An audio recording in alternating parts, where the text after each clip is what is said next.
pupunta muna akong posh ha. Meron lang akong bibilin. Basta meron tayong bibilin para kay migraine. Ito, naiirita kasi ako dito. Ayan oh, aray ko. Yan ikakabit natin, guys. Click B1 natin. Gusto ko ganito. Ganito ka-lowered. Ganyan.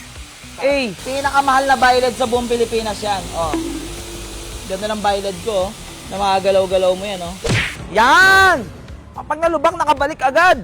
Para pag may chicks ka angkas, di ba hindi didikit yung ano? Iba kasi gusto dumidikit yung ano eh. So, what's up mga Lucifer natin? Eto na si Ghost. Oh, tignan nyo naman. Sorry pala. Migraine pala. Si Migraine.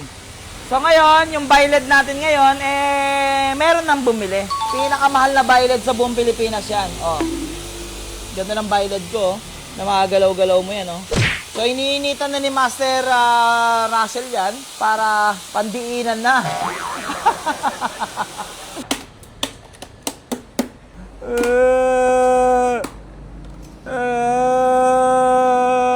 Okay, so iningatan namin wag tamaan at wag masira yung ating mamahaling Byled.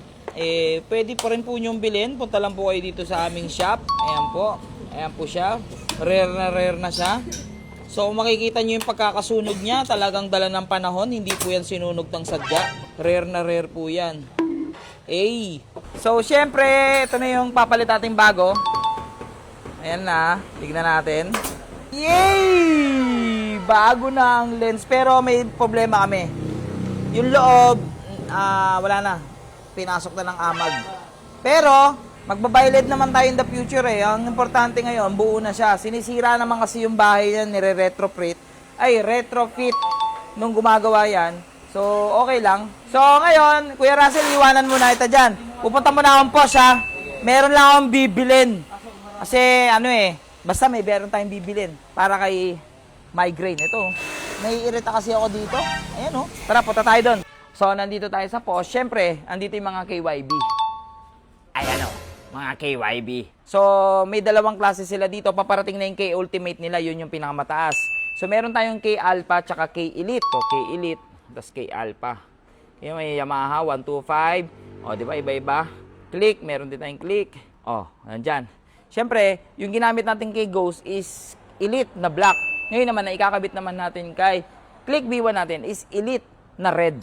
Aray ko! Yan ikakabit natin kay Click B1 natin. So yun mga Lucifer natin, nandito na tayo sa shop. Okay? So dala na natin tong KYB. At binabaklas na ni Kuya Russell. Ito na yung lens natin ngayon. Mas matino na siya. So papakabit na natin to ngayon kay Kuya Russell. Let's go! Gusto ko ganito. Ganito ka-lowered. Ganyan. Ganyan ka-lowered pwede ba? So, ito yung nagustuhan ko talaga sa KYB na adjust natin eh. Pero kaya wag masyadong 330 lang, goods na. Yan.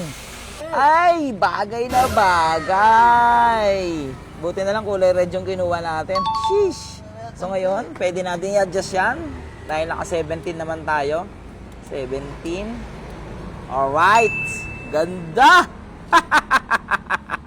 Ito yung kinaganda nung naka-retrofit tayo na airbox. Oh, layo. Diba, hindi na tumatama. Ang ganda ng shock natin, boy. Boy! Wait lang, tigasan pa natin. Slow mo, boy. Oh, tingnan nyo yung pagbalik. Slow mo. Ha?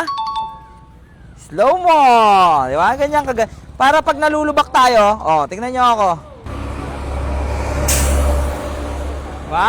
Smooth lang, pero masyadong mabagal. Kailangan bilisan natin konti. Yan! Pag nalubak, nakabalik agad. Para pag may chicks ka angkas, di ba hindi didikit yung iba kasi gusto dumidikit yung eh. Di ba? Ganda. Syempre, yung lens din natin sa harapan, bago na.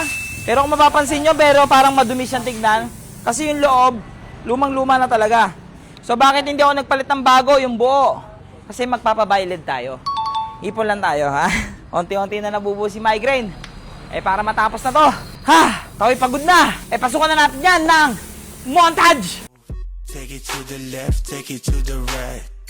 Bounce it to the left, bounce it to the right. Your boy Mr. Suavero, yung pormahan like classic. Nandyan na si Prey, merong bangers automatic. Basic lang yung play, walang pressure pare solid.